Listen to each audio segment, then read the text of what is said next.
नमस्कार, स्वागत है आपका SKI मीडिया में। मैं हूं अरविंद त्रिवेदी और बड़ी खुशी के साथ मैं आपके सामने एक ऐसी शख्सियत को प्रस्तुत कर रहा हूं जिसने राष्ट्रीय और अंतर्राष्ट्रीय स्तर पर कला साधना के क्षेत्र में भारत के नाम को रोशन किया है। आज हमारे साथ हैं श्री चेतन जोशी जी। आप प्रख्यात बांसुरी वादक हैं और संगीत के एक सुंदर मोड़ पर हम कहना चाहिए खड़े हैं इस वक्त। और साथ में मेरे साथी हैं, मीडिया क्षेत्र का एक जाना पहचाना नाम, लेकिन कला के क्षेत्र में आपका लेखन होता है, श्री चंद्रप्रकाश शर्मा। मैं सबसे पहले आपका देवास में, यहाँ पर देवास की जनता की ओर से, ऐसे आप कलाकार हैं जिन्होंने यहाँ पर सुर बिखेरे हैं सरगम के, बांसुरी के माध्यम से, तो आपका बहुत स्वागत करता हूँ। हमारी जो युवा पीढ़ी है वो आजकल निश्चित तौर पे बहुत कुछ करना चाहती है और एक साथ बहुत कुछ करना चाहती है, और शास्त्रीय संगीत एक ऐसा क्षेत्र है वो पूरा फोकस्ड होता है, तपस्या होती है, साधना होती है, कला होती है। इतना धैर्य आज के वक्त में दिखाई देता कि नहीं है। ऐसे में शास्त्रीय संगीत को, इसकी साधना को आप कहाँ रखते हैं, किस तरह से देखते हैं? मैं अपनी बात कहूँ उसके बजाय मैं अपने वरिष्ठ जनों की बात को कोट करूँ तो ज़्यादा अच्छा लगेगा जी। पंडित राजन मिश्रा जी ने एक बार कहा था कि प्रकृति में कुछ भी इंस्टेंट नहीं होता। जी जी जी जी। प्रकृति में हर चीज़ धीरे धीरे ग्रो करती है। जी। अगर आप एक छोटे से पौधे में 20 बाल्टी पानी डाल देंगे तो वो कल को पेड़ नहीं बन जाएगा। जी। बल्कि हो सकता है वो मर जाए। जी। तो संगीत हो, विद्या हो या कुछ भी, वो अपना समय उसको जितना होना चाहिए उतना लगना ही पड़ता है, लगाना ही पड़ता है। आज के समय में युवा को लगता है कि जैसे 2 मिनट्स मैगी है या इस तरह का जो कॉन्सेप्ट है, बहुत सारे स्ट्रीट फूड जो रेडीमेड तुरंत चलते चलते खा लिया, इंस्टेंट चीज़ें, इंस्टेंट कॉफ़ी है जी। तो उस तरह से संगीत भी हो सकता है। वास्तव में देखा जाए तो ये कोई ऐसा हो तो सकता है, ऐसा नहीं कि नहीं हो सकता है, संगीत में भी सब कुछ संभव है, लेकिन वो उतना ही अच्छा या बुरा होगा जितना ये सारी इंस्टेंट चीज़ें। आप रेगुलर फूड में इंस्टेंट शब्द का प्रयोग नहीं कर सकते, उसमें जितना समय रसोई में लगना चाहिए उतना लगता ही है। जी। संगीत में भी ऐसा ही है जी। आपको अगर कोई चीज़ सीखनी है तो वो संगीत आपके अंदर ग्रो करता है, वो धीरे धीरे धीरे धीरे वो बड़ा होता है। आप बड़े हों उसके साथ साथ आपका संगीत भी बड़ा होता है। जी। और जो संगीत बड़ा होता है वो कोई ज़रूरी नहीं है कि आपके बड़े होने के साथ उसका तालमेल हो। जी। हो सकता है आप शरीर से, मानसिक रूप से बहुत बड़े हो जाएं लेकिन आपका संगीत छोटा ही रह गया। जी। क्योंकि आपने रियाज नहीं किया, क्योंकि आपने गुरु के पास ज्ञान प्राप्त नहीं किया, या आपने शास्त्रों का अध्ययन नहीं किया, या आपने कई कारण हो सकते उसके मर्म को याद करने की कोशिश नहीं। तो इसलिए ये कोई मतलब नहीं है कि हम तुरंत सारी चीज़ें करनी है। और ये मैं भारतीय शास्त्रीय संगीत के ही संदर्भ में नहीं कह रहा हूँ, यह प्राकृतिक नियम है। जी जी। चाहे वेस्टर्न म्यूजिक भी हो क्यों ना हो, वेस्टर्न म्यूजिक भी इतना आसान नहीं है, वो भी ग्रो होता है, वो भी धीरे धीरे सीखता है, व्यक्ति उसमें प्रैक्टिस करता है, कोई बड़ा ऐसे ही नहीं हो जाता है। जी। तो मेरा ये कहना है युवा पीढ़ी से कि ये जो इंस्टेंट शब्द है इसको अपने दिमाग से निकाल लें। एक दूसरा पक्ष भी है, वो भी मैं सामने रखना चाहता हूँ। देखिए, हमारे यहाँ लर्निंग शब्द नहीं है संगीत के साथ। जी। सीखना शब्द नहीं है। जी। हमारे यहाँ संगीत के साथ साधना शब्द है। बिल्कुल, साधना शब्द का प्रयोग होता है। साधना यानी साध लेना, किसी चीज को साध लेना। आप चाहे योग के माध्यम से शरीर और मन को साध लें, या किसी और साहित्य के माध्यम से आप कविता को साध लें, या कुछ और चीजें साध लें, वैसे ही संगीत को भी साधना पड़ता है। जी। लेकिन इसमें एक बड़ी पॉजिटिव बात है जिसके तरफ मैं युवाओं का ध्यान आकृष्ट करना चाहता हूँ, कि जो साधक होता है, यानी जो साधना करने वाला होता है, साधक जिस दिन से साधना करना शुरू करता है उसकी साधना का परिणाम उसी क्षण से उसको मिलना शुरू हो जाता है। वाह, क्या बात है। ऐसा नहीं है कि साधना पूर्ण हो गई तब जा करके उसका फल उसको प्राप्त होगा या सिद्धि प्राप्त होगी, जिसके लिए सिद्धि शब्द है। साधना अगर पूर्ण होती है तो सिद्धि प्राप्त होती है, तो सिद्धि भी ग्रो करती है जी। इसलिए आप ये ना समझे कि आज हमने रियाज किया तो हमको तो कुछ हुआ ही नहीं, मेरा तो कुछ नहीं हुआ, ऐसा नहीं है, आपको नहीं पता है। लेकिन वो सिद्धि आपको उस क्षण भी मिली है और जैसे जैसे आप साधना करते रहेंगे वैसे वैसे मिलती जाएगी। मेले में सबसे ज्यादा बच्चा यदि कोई चीज खरीदता है तो बांसुरी खरीदता है, वो एक फूंक तो मार ही देता है और वो बांसुरी में जो भी कुछ करता है उसको लगता है कि मैं कृष्ण कन्हैया के करीब पहुंच रहा हूँ। बताइए, देखिए संस्कृति में सबसे पहला यदि यंत्र वीणा वादिनी के बाद अगर हमको दिखाई देगा तो बांसुरी दिखाई देगा, है ना? तो आप भी क्या बांसुरी को इसी तरह से आकृष्ट हुए इस तरफ, बांसुरी को ही क्यों चुना? कृष्ण, ऐसा हमारा वाङ्मय कहता है, हमारा इतिहास कहता है कि कृष्ण की उत्पत्ति द्वापर युग में हुई जी, लेकिन बांसुरी उससे भी पुरानी है। अच्छा, त्रेता युग में राम हुए, जो द्वापर युग से पहले था। त्रेता युग, जी। त्रेता युग में भी महाभारत, जो रामायण लिखी गई, उस रामायण में बांसुरी का उल्लेख है। अच्छा, तो यहाँ तो ऐसे साबित हो जाता है कि श्री कृष्ण भगवान से पहले भी बांसुरी थी, और ये प्रमाण मैं अपने ही शास्त्रों से दे रहा हूँ। उससे भी पहले, सतयुग से भी पहले जो भारत का इतिहास है उसके आधार पर मैं कह रहा हूँ कि वो वैदिक इतिहास जो है जी, वेदों में भी बांसुरी का उल्लेख है। अच्छा, तो वो सतयुग से भी पहले की चीज़ है। आपने बहुत अच्छी बात कही, अब दूसरी बात पे आइए। हाँ जी। और दूसरा जो आयाम था कि मैंने बांसुरी को क्यों चुना, दरअसल फैक्ट इसका जस्ट अपोजिट है। बांसुरी ने मुझको चुना। वाह। 7 पुश्तों में कभी किसी ने म्यूजिक नहीं किया, ये और महत्वपूर्ण, कभी किसी ने नहीं किया। कहते हैं कि ये तो ना माता की तरफ से ना पिता की तरफ से, पीढ़ी दर पीढ़ी चलता है। तो ये हर पल मुझको ऐसा लगता रहा कि नहीं, प्रकृति की तरफ से मुझको एक खास डायरेक्शन में पुश किया जा रहा है। जी जी। और वो डायरेक्शन बांसुरी थी। आपने शिक्षा जो अर्जित की है वो? जी, मैं बहुत भाग्यशाली रहा।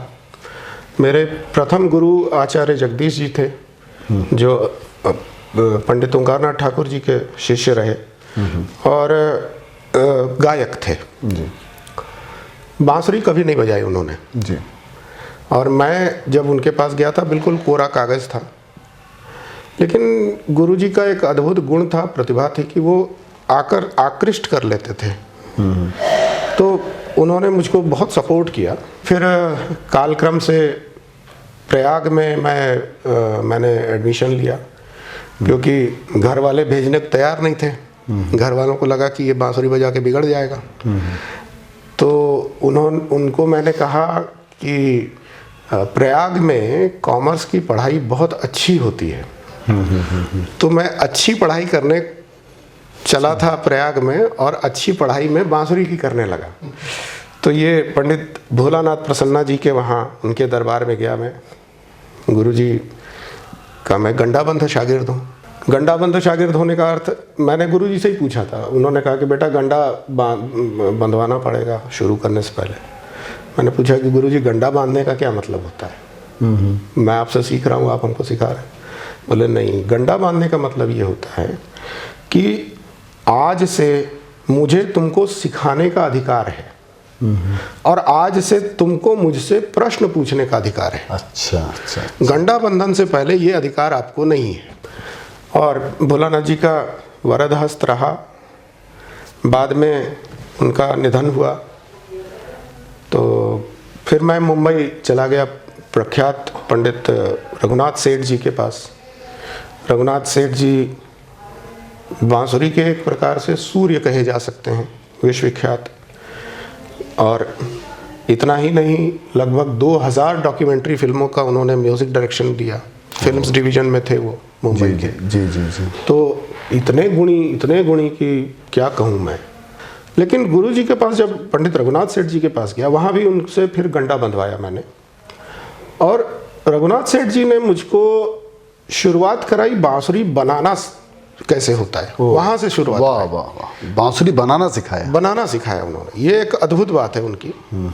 तो उसी प्रकार से बांसुरी और बेहतर कैसे हो सकती है आपकी बांसुरी, और सुरीली कैसे हो सकती है, स्वर उसके और परफेक्ट कैसे हो सकते हैं, वो सिखाया। उनके निधन के बाद पंडित अजय चक्रवर्ती जी से मैं वर्तमान में मार्गदर्शन ले रहा हूँ। और सीखने का जहाँ तक सवाल है, तो गुरुजी पंडित अजय चक्रवर्ती जी ने एक बहुत सुंदर बात कही थी, उसी बात से मैं समापन करूंगा इस पाठ का। जी। उन्होंने कहा था कि देखो, गुरु जो है वो एक सीमा तक तुमको ले चलता है, उसके बाद आप अपने गुरु स्वयं होते हैं। और अगर आपके गुरु ने आपको सिखाया है कि नी रे ग रे नी रे सा, अगर आपके गुरु ने यमन में इस प्रकार से सिखाया है, तो आप नी ग नी मा ग प रे सा, ये आपका अपना है, ये आपको गुरुजी ने नहीं सिखाया है जी। तो ये किसने सिखाया जी? ये आपने स्वयं से सीखा, स्वयं का प्रयोग करना, स्वयं का आविष्कार करना, स्वयं का आविष्कार। तो पंडित अजय चक्रवर्ती जी का बहुत जोर रहा कि तुम खुद चीज़ों को डेवलप करो अपने अंदर, और विश्लेषण करो, और उसमें जितना अलग अलग प्रकार कर सकते हो उतना उसको करो जी।